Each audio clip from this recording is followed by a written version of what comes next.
ईद उल अजहा के गुजरते ही किफ़ायत शुआरी मुहिम फिर शुरू कर दी गई, जिसके तहत वफाकी दारुल हुकूमत इस्लामाबाद में मार्केट्स और शॉपिंग मॉल्स रात 8 बजे बंद होंगे।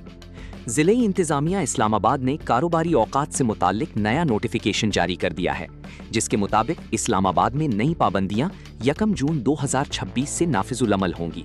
ताहम इसमें फार्मेसीज, अस्पताल, मेडिकल लेबॉरेटरीज और मेडिकल स्टोर्स को पाबंदी से मुस्तस्ना करार दिया गया है। नोटिफिकेशन के मुताबिक पेट्रोल पंप्स और सीएनजी स्टेशंस मामूल के मुताबिक खुले रहेंगे। दूध और डेयरी शॉप्स पर नए औकात की पाबंदी लागू नहीं होगी। जिम्स और पैडल कोर्ट समेत स्पोर्ट्स सहूलियात भी मुस्तस्ना करार दिया गया है।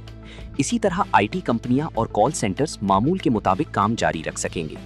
रेस्टोरेंट्स, फूड आउटलेट्स और तंदूर रात 10 बजे बंद होंगे। करियाना, सब्जी, फल और बेकरी शॉप्स के लिए भी रात 10 बजे बंदिश का वक्त मुकर्रर किया गया है। नोटिफिकेशन के मुताबिक टेक अवे और होम डिलीवरी सर्विस पर कोई पाबंदी नहीं होगी।